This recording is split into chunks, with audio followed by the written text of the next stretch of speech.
Je m'appelle Marie-Laure.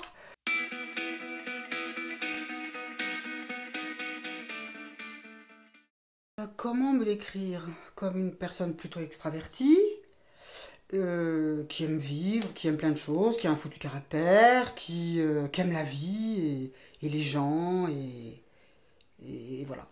J'aurais aimé être une artiste, sincèrement. Ah mais vraiment, j'aurais adoré être créative. J'aurais adoré avoir un peu plus de folie que ce que j'ai. Moi j'ai une espèce comme beaucoup, hein, on a tous des moments de folie, mais ils sont un petit peu maîtrisés. J'aurais aimé partir en live.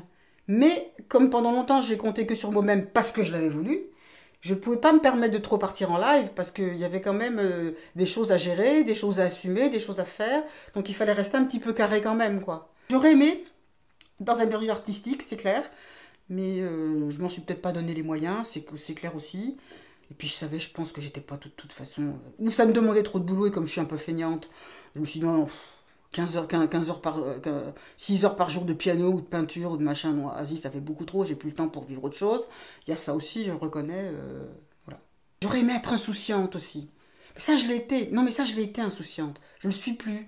Parce que, avec l'âge, avec l'expérience, avec plein de choses, j'ai perdu en insouciance. Si, je l'ai été. Mais ça, c'est formidable d'être insouciant.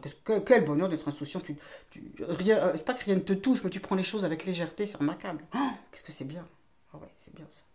Je crois que je ne m'arrange pas en vieillissant. Ça, je pense que c'est très clair. Je pense que par exemple au niveau de la tolérance, je suis vachement moins tolérante qu'avant. Je suis vachement moins dans l'empathie. J'ai toujours beaucoup d'empathie, mais beaucoup moins qu'avant. Je ne suis pas patiente. Donc ça, putain, ça fait beaucoup de plus de mauvais défauts, ça, le pire. Je veux dire que je suis quand même un petit peu, comme on dit, pas autoritaire, mais assez directive.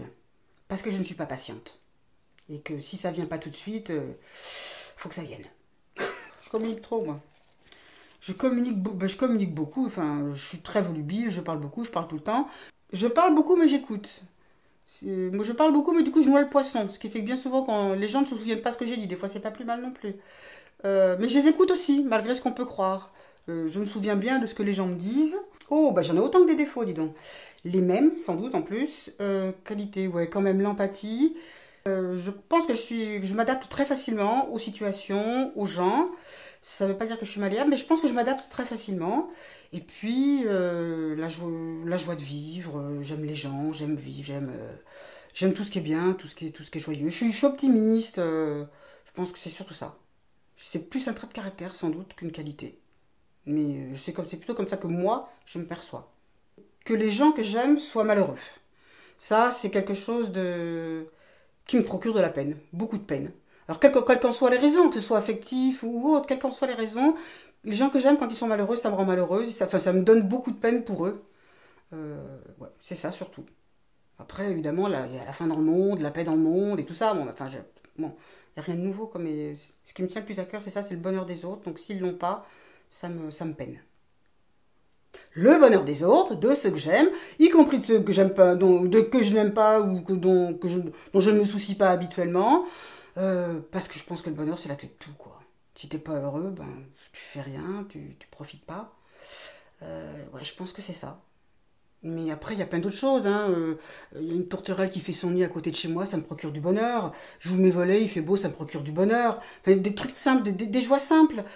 Les passions. Parce que ma passion d'aujourd'hui sera peut-être pas celle d'il y a 2 ans. Je garde malgré tout une passion pour le théâtre, pour le texte, pour la scène, pour les planches, pour ce que ça procure aux gens comme émotion en direct. Et puis le bonheur de participer à la création de ça, quoi.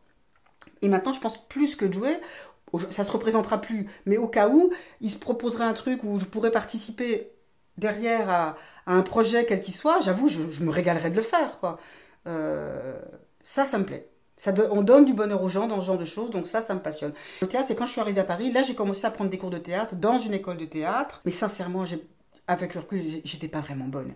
Le texte me plaisait. J'adorais déclamer des textes ou même les parler tout bêtement. Et puis pareil, rencontrer des gens. J'étais avec des gens de mon âge, des plus jeunes, des plus vieux. C'était une espèce de melting pot de gens qui arrivaient de milieux complètement différents. Et ça, j'ai adoré. Mais je pense que j'étais meilleure quand j'étais de l'autre côté que quand j'essayais de faire quelque chose sur des planches. Ça, je le confirme, c'est très clair. Mais en même temps, c'est pas très grave parce que je suis partie de l'autre côté et je fais des trucs de régisseur. Et je me suis régalée à travailler avec des régisseurs et à présenter les spectacles et à les organiser et à les mettre non pas en scène, mais à toujours être là. Il te manque ci, il te manque quoi, il te machin, être un petit peu la petite main qui faisait tout partout. Et moi, je me suis régalée à faire ça après. Et finalement, c'était peut-être pas plus mal. J'ai été écrivain public pendant des années et ça me passionnait. Aider les gens comme ça me passionnait. C'est une association qui recherchait des écrivains publics pour aider les personnes en difficulté avec la langue. C'est-à-dire pas forcément des personnes qui étaient analphabètes, mais simplement des personnes qui ne parlaient pas notre langue et qui avaient besoin d'envoyer un courrier, parce que toujours pareil, à l'époque, on n'avait pas Internet, donc ces personnes-là ne savaient pas forcément bien écrire, et pour écrire dans les administrations, si on veut avoir des réponses, il vaut mieux que ce soit formulé relativement proprement, sans trop de fautes d'orthographe, bonjour, merci, au revoir, avec toutes mes salutations et compagnie. Et ça, il y a des gens qui ne savaient pas faire parce qu'ils ne savaient pas faire. Donc des courriers, aider les gens à remplir des documents administratifs, à passer des commandes à la Redoute, enfin voilà, la Redoute, les Trois Suisses et tout ce qui va avec, parce qu'à ce moment-là c'était encore catalogue, hein, on est d'accord. Donc c'était aider les gens à s'en sortir avec leurs trucs administratifs.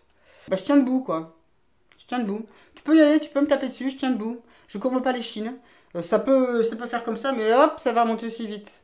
Je suis debout, je reste debout, mais sinon c'est ça quoi, il n'y a pas plus d'autre chose, on ne m'abat pas comme ça quoi. On peut me blesser, mais on ne m'abat pas quoi. Mental, ben, mon caractère hein, qui m'a sauvé, je ne suis pas vraiment été en danger d'ailleurs, mais mon caractère, je suis tenace, je suis pas butée, je suis pas obstinée, mais quand je veux quelque chose, j'essaie de l'avoir, donc ça permet de se construire, et puis le fait que quand j'ai pris une direction, j'essaie d'arriver au bout et puis je fais ouais, et puis quitte à bousculer un petit peu les autres en étant un peu directive pour que ça avance et qu'on arrive au bout des choses quoi. C'est ça. Et puis le fait que je suis optimiste. Ça demain sera un nouveau jour et de toute façon il sera meilleur qu'aujourd'hui. De toute façon.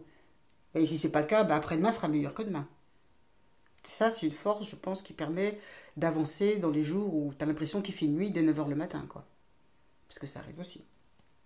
Beaucoup de choses ont de la valeur. Alors je vais commencer, le truc bateau, l'amour a de la valeur, l'amitié a de la valeur, les gens ont de la valeur. Qu'est-ce qui a de la valeur? Mais tellement, presque tout a de la valeur. Je te dis, une fleur qui pousse a de la valeur parce que c'est pas émouvant de voir une fleur pousser, mais c'est une vie qui apparaît. Ça a de la valeur. C'est les gens ont de la valeur. Mis à part certains évidemment, mais les gens ont de la valeur et la vie a de la valeur. Tout a de la valeur. La loyauté, la gentillesse, la générosité, le respect. Ouais, c'est déjà pas mal ça. Hein. Quelqu'un qui a ça, déjà, il est pas mal barré dans la vie, je pense. J'attends que la personne soit relativement présente dans ta vie, en l'occurrence dans la mienne, que la personne soit honnête, loyale. Quoique la loyauté, oui, c'est important. Ouais, enfin des trucs de base quoi. Je veux pas d'exigence particulière vis-à-vis des gens, hein, franchement.